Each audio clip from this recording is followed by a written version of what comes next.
السلام علیکم ورحمۃ اللہ وبرکاتہ۔ پیارے بچوں، جو لیسن ہم نے یسٹرڈے جو پڑھی تھی رابن ہوڈ، تو اس کا جو پہلا جو پیراگراف ہے وہ ہم نے پڑھا تھا، تو آج جو نیکسٹ حصہ ہے وہ آج ہم پڑھنے والے ہیں۔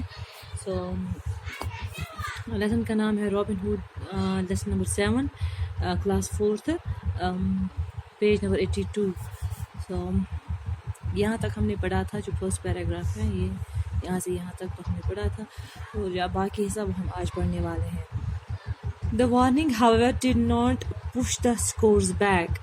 The man then put his sack down and needled it on the ground. As he opened his bag, all the scores moved forward to see what he had. Suddenly the man threw the floor into their faces. Robin Hood laughed at the sight and asked the man who he was. The man replied, "I am a miller's son." Robin Hood then praised the man for his wit and bravery and revealed his true identity.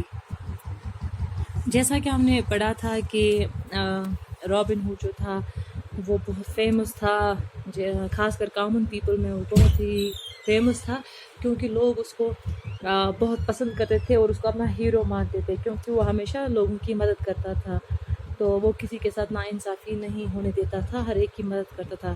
That's why کہ جو لوگ تھے وہ اسے بہت پیار کرتے تھے اور وہ اس کو رابن ہوڈ کو اپنا ہیرو سمجھتے تھے۔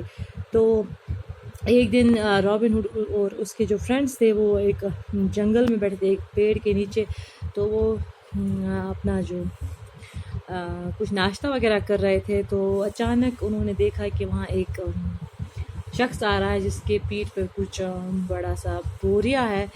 تو جیسے ہی رابن ہوڈ کی نظر اس پہ پڑی تو اس نے سوچا کہ یہ جو ہے یہ ینگ ملر ہے، یعنی کہ یہ ملر کا بیٹا ہے۔ تو اور اس آدمی کے جو کپڑے تھے اس پہ آٹا لگا ہوا تھا، تو رابن ہوڈ اور اس کے جو فرینڈس تھے، جیسے ہی وہ وہاں پہنچا ان کے نزدیک وہ شخص، تو رابن ہوڈ اور اس کے فرینڈس نے اس شخص کو گھیرا، دے سراؤنڈڈ ہیم، اور انہوں نے ایسا پریٹینڈ کیا، ایسا دکھایا جیسے کہ وہ لٹیرے تھے، اس کو لوٹنے والے تھے، تو وہ اس کے ارد گرد جمع ہو گئے۔ تو اس شخص نے ان سے کہا، رابن ہوڈ کے فرینڈ سے کہا کہ دیکھو آپ میرے ساتھ کچھ مت کرنا، مجھے لوٹنے کی کوشش مت کرنا، کیونکہ آپ کو شاید پتہ نہیں ہے کہ آپ کس کی سرزمین پر ہو۔ یہ جو ایریا ہے، یہ جو جگہ ہے، یہ رابن ہوڈ کی ہے، اور اگر اس کو پتہ چلا کہ آپ نے ایک انوسنٹ کو یا ایک آنیسٹ شخص کو، ایک انوسنٹ پرسن کو روب کرنے کی کوشش کی، تو وہ آپ کچھ بہت سزا دے گا، وہ آپ کو پنش کرے گا۔ تو اس کے بعد کیا ہوا، تو یہ جو شخص تھا جس نے یہ وارننگ ٹائپ سی دی تھی ان کو، تو وہ جو رابن ہوڈس کے جو فرینڈس تھے وہ اس سے دور نہیں بھاگے۔ The warning however did not push the scores back، کہ جو وارننگ تھی اس کے شخص کی، رابن ہوڈس کے فرینڈس کو، تو اس سے ان پر کوئی اثر نہیں ہوا، تو وہ موو بیک نہیں ہوئے۔ The man then pulled his sack، تو اس نے اس کے جو کمر پر، جو پیٹھ پر جو بوریا تھا، جو گٹھا تھا، اس نے وہ بوریا نیچے کیا، اینڈ نیڈلڈ آن دا گراؤنڈ، اور وہ نیڈلڈ مطلب نیل ٹو گو ڈاؤن انٹو اور stay in a position where one or both knees are on the ground, کہ نیڈلڈ مینز کہ گھٹنوں کے بل، نیز کے بل زمین پر بیٹھنا، یعنی ایسی پوزیشن میں جہاں ایک یا دونوں گھٹنے جو ہوں تو وہ زمین کے ساتھ رکھے ہوں۔ تو kneeled means a position where one or both knees are on the ground, یعنی گھٹنوں کے بل نیچے بیٹھنا۔ تو وہ نیچے بیٹھ گیا، اس نے وہ بوریا اپنا نیچے رکھا اور وہ خود نیچے بیٹھا، تو اور اپنا وہ بوریا جو ہے وہ کھولنے لگا۔ تو As he opened his bag, all the scores moved forward to see what he had.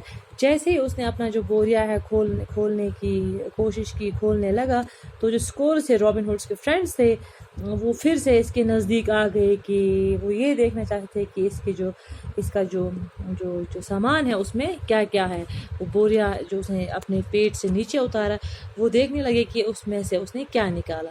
Suddenly the man threw the flour into their faces. تو اچانک اس شخص نے کیا کیا, اس نے وہ بوریا جو نیچے رکھا اس میں سے اس نے فلور یعنی آٹا نکالا اور رابن ہوڈ کے فرینڈز جو ہیں ان کے فیس پر پورا جو یہ آٹا ہے ان کے چہرے پر لگایا. تو Robin Hood laughed at the sight and asked the man who he was. تو رابن ہوڈ نے جیسے ہی دیکھا کہ اس کے جو فرینڈز تھے, اس کے جو ساتھی تھے, وہ پورا جو ہے ان کے فیسز جو تھے وہ آٹے سے بھرے ہوئے تھے, ان کی آنکھوں میں ناک میں پورے فیس پہ آٹا لگا ہوا تھا. تو وہ بہت زور سے ہنسنے لگا اور اس نے اس شخص سے پوچھا کہ اب آپ بتاؤ آپ کون ہو. The man replied I am a miller's sun.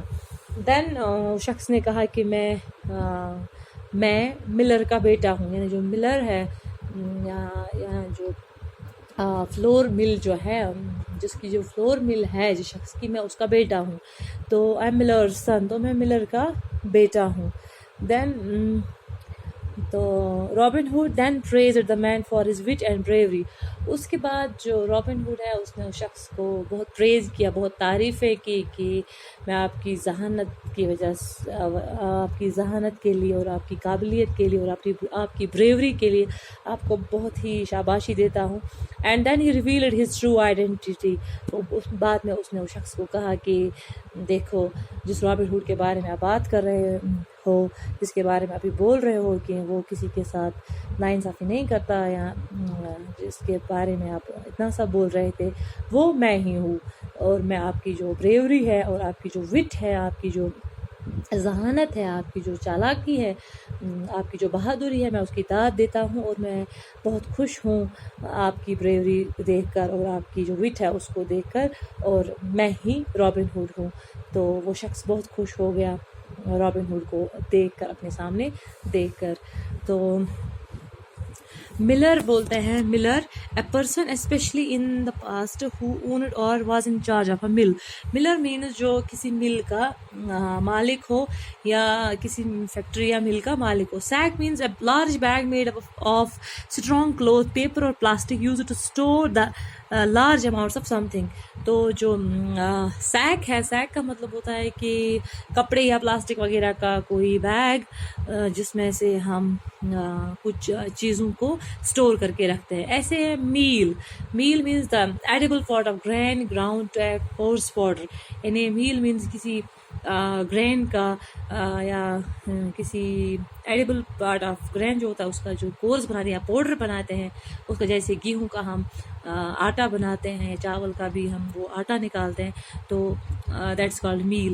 Surrounded means to be everywhere around something, کسی چیز کے ارد گرد جمع ہو جانا, اس کو سراؤنڈ بولتے ہیں. Beware used to warn something, to be very careful about something or some one.